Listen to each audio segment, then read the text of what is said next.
Now, Black Friday has come and gone, but were the specials worth it? With rising interest rates and high living costs, South Africans are bargain hunting for specials at this point. Ncumisa Fandesi runs the One Family, One Stockpile group, and it brings together thousands of people across income groups to empower and teach them about saving and bargains. And she joins us now to discuss whether Black Friday was actually worth it or not. Ncumisa, thank you for your time and a good morning to you. That's precisely the question. From your interaction with your members, as well as yourself in your personal experience, was this past Black Friday even worth it? It was worth it. It wasn't worth it. It depends on what you were looking for. We had people who wanted to buy TVs. We had people who wanted to buy fridges, freezers, and all that, but they couldn't because the prices were the same as they were a month or two ago. So they had to let it go. So what is it about the advertising that makes us think or believe there's a special when there really isn't? And how important is research in this time so that you know that this might not be the deal that you were looking for? It's the hype that marketers have created around Black Friday, because if you look at it this time around, of course, the star was the famous air fryer. People did get a few. Others did get some TVs, but it wasn't really a TV that you would leave home and say, I'm going to buy this particular TV because the deal is that great. They probably bought the TVs because they needed the TVs. The things that they were buying the most were home care stuff, and some food stuff. And even those items, each store had a few items that were standout, and then the rest were just like a regular sale that the stores would have on any given day. So if people went thinking or left their homes without doing some homework, they would have been duped for real. Yeah. So, Ncumisa, what does then homework look like? I mean, what do I have to do to actually pick up that this is actually not a deal? There's nothing about Black Friday in this deal. For me to replenish my stockpile, for example, I had to go to 4 stores. Fortunately, all of them are in close proximity, so I didn't have to waste any petrol.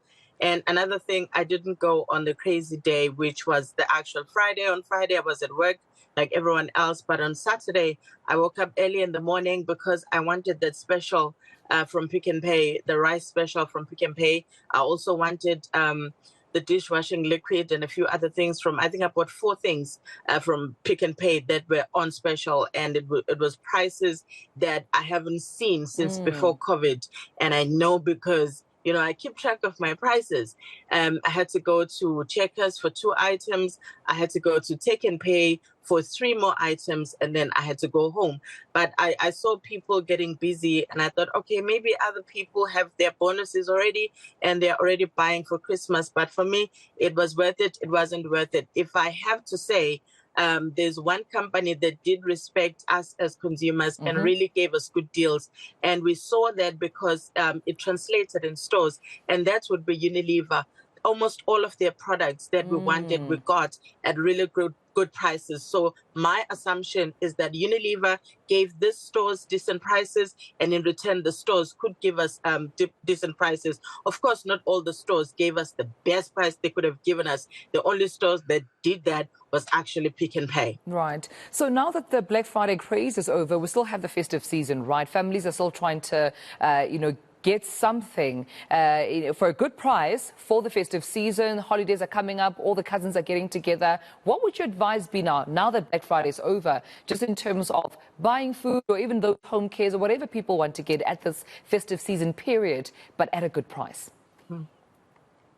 Look, I can't dictate what families choose to do, but what I will do is remind families that Black Friday has come and gone. We have the long weekend of December 16 coming up. We have Christmas. We have New Year. Those are all big money spenders. And there's actually one payday before the reopening of schools. So in whatever you do, be mindful that January comes every year after December.